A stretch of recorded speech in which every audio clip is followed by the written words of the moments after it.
근데 문자가 고안됐다는 것이 식량 생산하고 연관이 됐다라는 거죠. 왜 그랬겠어요? 여기서 이제 얘기하고자 하는 것은 어느 정도 규모의 인구가 있어야 문자에 대한 필요성이 생겨가지고 그렇게 생겨나게 된다 이런 얘기예요. 그래서 문자를 보면 문자 기호 하나로 나타내는 화소의 크기에 따라서 세 가지로 구분이 된다. 화소는 이제 뭐예요? 말을 구분하는 어떤 요소라는 거예요. 그래서 그 화소는 화소의 크기는 어떤 종류가 있느냐? 한 소리를 나타내는 화소가 있을 수가 있고, 한 음절 전체를 나타내는 화소가 있을 수가 있고, 아니면 낱말 전체를 나타내는 화소가 있을 수가 있다. 그래서 예를 들어서 한글 같은 거는 음절 전체를 나타내는 그런 화소인 거죠.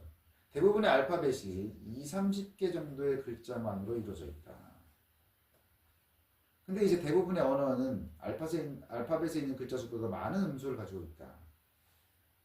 그래서 2, 30개보다 더 많은 음소를 2, 30개의 알파벳으로 나타내야 된다라는 거죠. 뭐 어떻게 나타내느냐?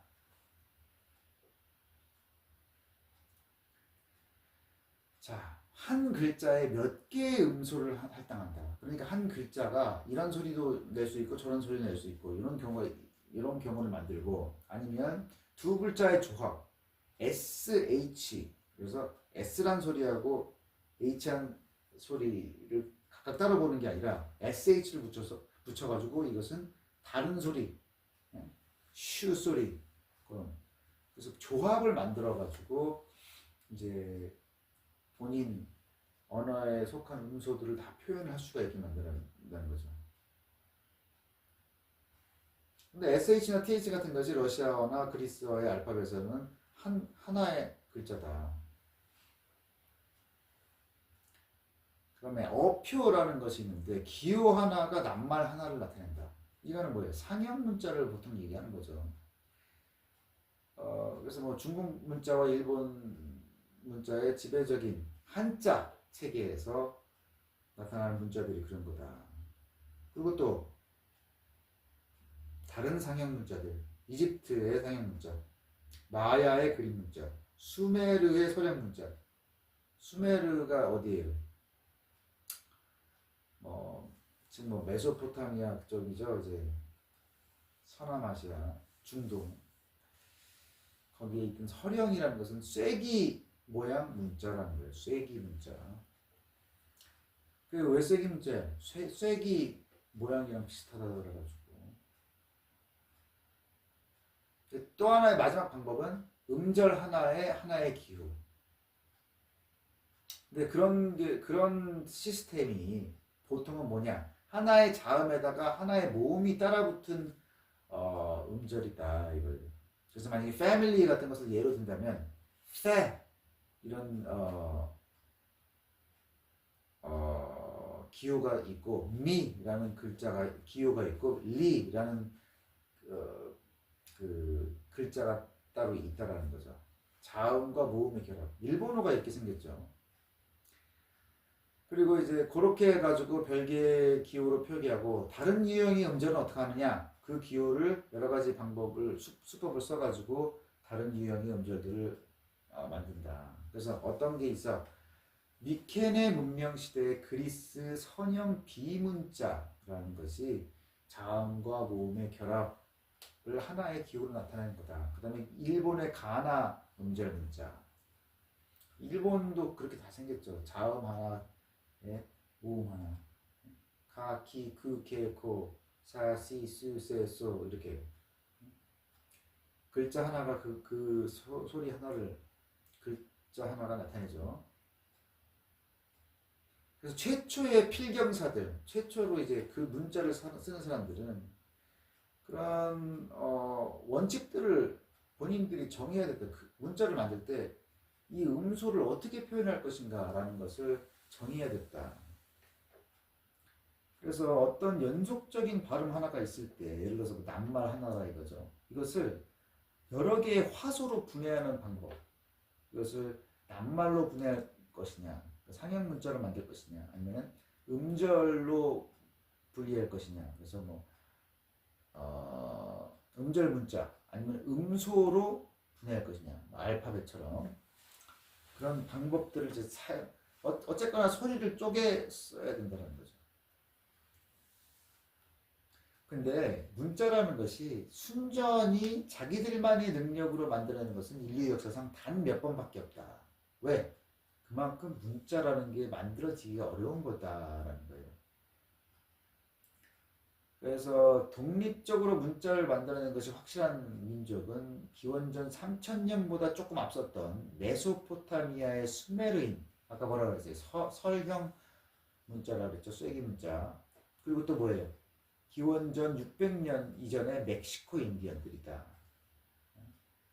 마야 문자, 마야 그림 문자라고 그랬죠. 아까. 그래서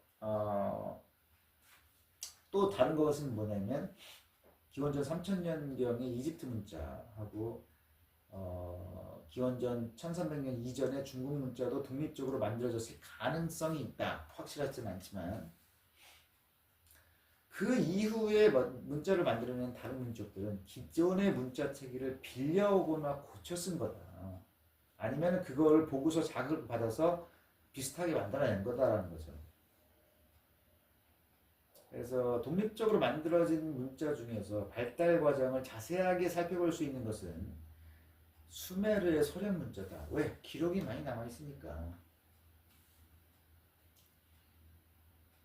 그래서 이제 이 문자가 생기기 전부터 비옥한 초승달지대의 농경마을에서는 양의 수나 곡물의 분량 이것을 기록하는 회계 목적으로 이제 점토 쉼표를 이용했다. 그러니까 문자가 나오기 전에 문자의 필요성이 있어야 되는데 그 필요성이라는 것이냐? 농경 생활로부터 나왔다 이거죠. 왜? 양의 수나 곡물의 양을 기록해야 되기 때문에 수렵 채진민은 식량을 저장할 수가 없죠. 그냥 기록할 필요가 없는 거예요. 몇 개 남아있질 않으니까. 근데 이제 농경 생활을 하면 이게 얼마가 남아있고 그걸 알아야 되죠. 그렇기 때문에 얼마가 저장을 해서 누구한테 얼마를 줘야 되고 이거를 세야 되기 때문에 그 문자의 필요성이 나온 거다. 기원전 3000년 직전에 몇 세기에 걸쳐 회계 기술, 배열 방식, 기호 이것이 발달하면서 최초의 문자 체계가 형성되었다. 그러니까 회계적인 필요 때문에 저장한 식량을 회계 처리를 해야 되기 때문에 그런 필요에 의해서 만들어진 문자다. 수메르 문자의 최초 기호들은 뭘 가리키는지 식별할 수 있는 그림이었다. 그러니까 뭐냐? 물고기나 새 그림 같은 거예요. 그래서 이 그림 기호들은 원래 뭐였냐? 눈에 보이는 사물을 나타내는 명사나 숫자였다. 그리고 이제 뭐 문법적인 어떤 요소들이 있는 게 아니라 그 명사나 숫자만 알 수 있도록 이제 회계 기록에 불과한 그 정도 수준의 문자였다는 거죠. 그래서 최초의 초기의 수메르 문자는 비음성적인 어표였다. 그러니까 이제 음을 가지고 만든 그 기호가 아니었다는 거죠.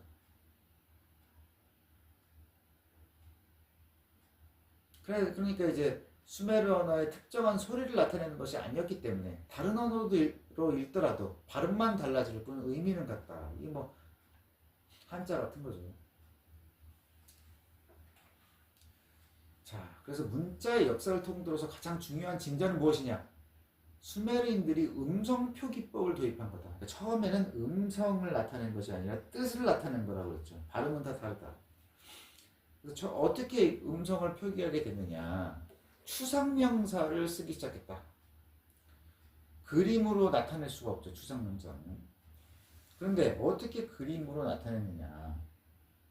그 발음이 그림으로 나타낼 수 있는 그 명사 중에서 발음이 같은 걸 사용했다. 수메르에서는 화살하고 목숨이 둘 다 T이라고 발음됐어요. 그래서 이제 화살 그림이 화살뿐만 아니라 목숨, 발음이 같으니까 뭐 둘 다 뜻하게 되었다. 그래서 이제 의미가 모호하게 됐는데 거기다가 한정부호라는 기호를 붙여가지고 그 명사가 속해 있는 범주를 지정해서 이 문제를 해결했다. 그러니까 목숨인지 화살인지 어떻게 하느냐? 어떤 부호, 한정부호를 써서 이게 뭐 추상명사인지 아니면 구체적인 대상을 가리키는 명사인지를 표시를 했다라는 거죠.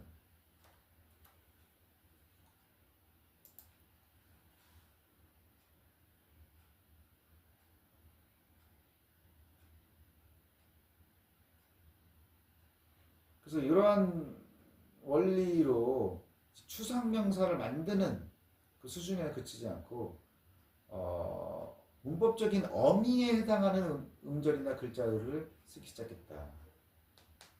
그러니까 이거는 여기서 이제 이 사람이 든 거는 예인데 실제 예가 아닌 거. 예를 들면 이런 식이라는 거죠. 그래요. 영어에서 보면은 어미 중에서 션이라는 게 있잖아요. 그것을 그림으로는 나타내기 어려워요. 션이라는 게 어떤 구체적인 대상을 가리키는 그런 말이 아니기 때문에 그 대신 발음이 똑같은 피하다라는 션이라는 동사를 그림으로 나타낼 수 있다. 구체적인 동작이기 때문에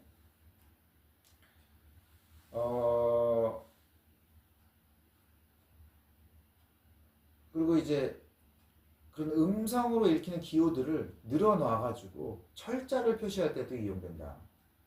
각각의 음절을 나타내는 그림을 차례로 늘어놨다는 건데 그게 무슨 말인지 지금 하는 거냐. believe라는 거 있으면 be, 벌 하고 leaf, 나무 이걸 붙였다 이거죠. 벌하고 나무를 붙여가지고 believe를 만들었다. 그러니까 그런 식이었다라는 거죠.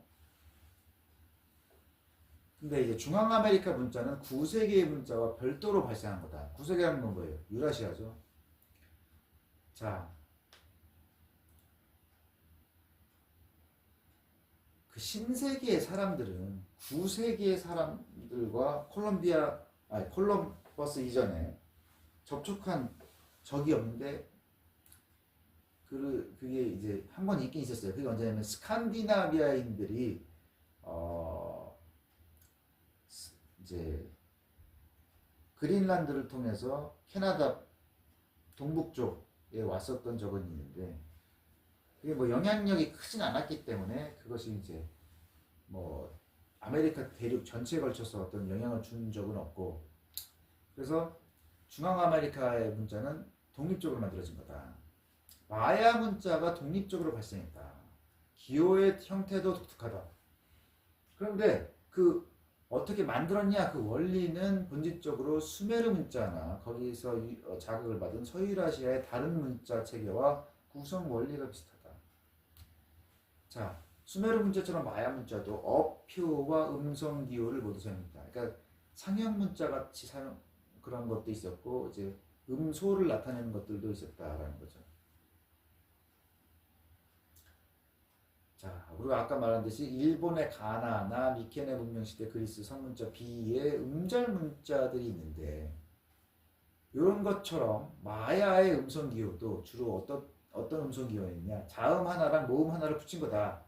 타, 티, 투, 타, 테, 티, 토, 투 이런 식으로 타에 해당하는 기호 하나, 테에 해당하는 기호 하나 이런 식으로 있었다는 거죠.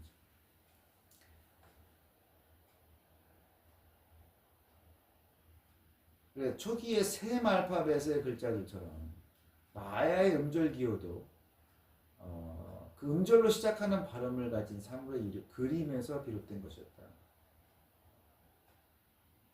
그러니까 이제 예를 들어서 마야의 음절 기호 네라는 게 있는데 이게 꼬리 모양을 닮았다. 왜? 꼬리를 뜻하는 낱말이 네였다. 그래서 그 꼬리 같은 모양으로 네라는 음절을 이제 표시한 거죠.